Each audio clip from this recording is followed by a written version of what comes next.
New tonight on To the Point, a bill aimed at slashing rooftop solar incentives in California is now gutted. ABC 10 anchor Laura Painter has been following changes to solar credits for the past few years. She joins us live in studio with what these recent changes mean for thousands of solar customers. That's right, Alex. It's been called a David versus Goliath battle, and solar supporters say this time David won. In a stunning move just last month, Assembly Bill 942 underwent drastic changes. Solar supporters say essentially gutted the bill, and as a result, it keeps in place certain incentives solar homeowners hold dear. Now they're hoping for more victories.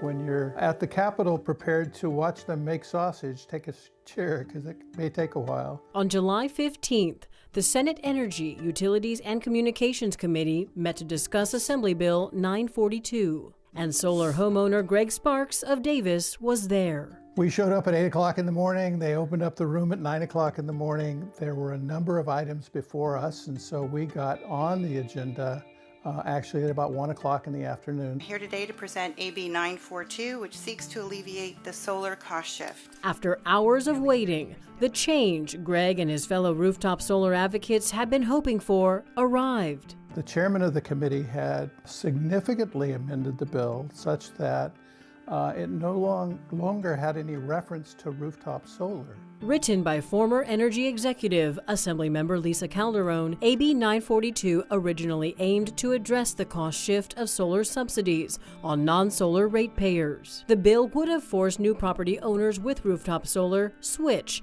to the current lower net metering tariff, rather than inheriting a more generous agreement previous owners had. But in that meeting in July, all the original language that was in the original bill was removed and instead modified to address something else. We were, quite frankly, in support of that action because it meant that rooftop solar would not be adversely affected by the bill.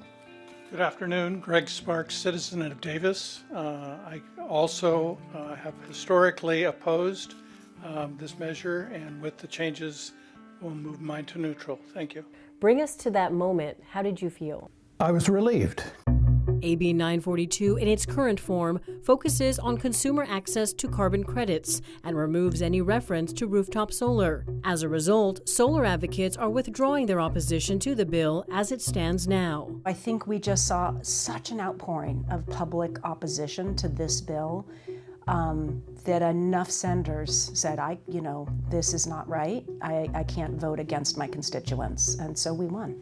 AB 942, no! Bernadette Del Chiaro from the Environmental Working Group, referring to packed hearings and rallies outside the state capitol to help raise awareness. AB 942 now moves on to the Senate Appropriations Committee, where they will decide whether the bill moves on to the Senate floor. The committee could also decide to hold the bill, meaning it's reached the end of the road and the bill dies, or they could make more amendments. Assemblymember Lisa Calderon provided ABC 10 with a statement saying, quote, "The legislature's priority all year has been to address the affordability crisis so many are experiencing. AB 942 has always been about providing real, tangible relief for the majority of Californians. Recent amendments move the bill one step closer to the governor's desk and continue the fight for lower utility prices." You've described it as a David beats Goliath situation. Explain for us. If you think about it, we are up against hordes of lobbyists and lawyers and deep-pocketed campaigns contributors. So they are the Goliath in this fight.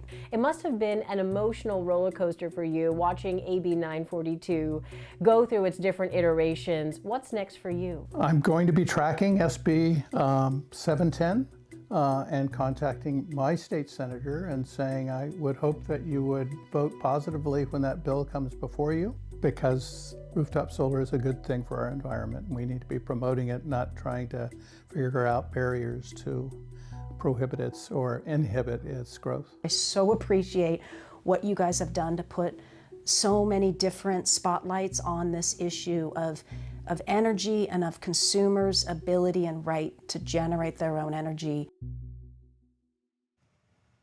All right, a lot going on when it comes to solar, but this is not the only big fight that you're following. Talk to me a little bit more about that. Yeah, so true, Alex. Just this month, the California Supreme Court ruled a 2022 CPUC decision is illegal. And that decision, which I've covered in depth, drastically reduced payments to homeowners for the electricity they send back to the grid.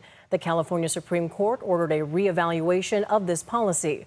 Solar supporters say this was a big win in holding the CPUC accountable, saying it significantly hurt the solar industry in the state. So, Alex, a lot of moving parts. Stay with us for updates on that. Yeah, it's definitely something that we'll continue to follow. And of course, you can always download our free ABC 10 Plus TV streaming app if you want to catch up on this story or if you missed anything. Laura, thank you so much.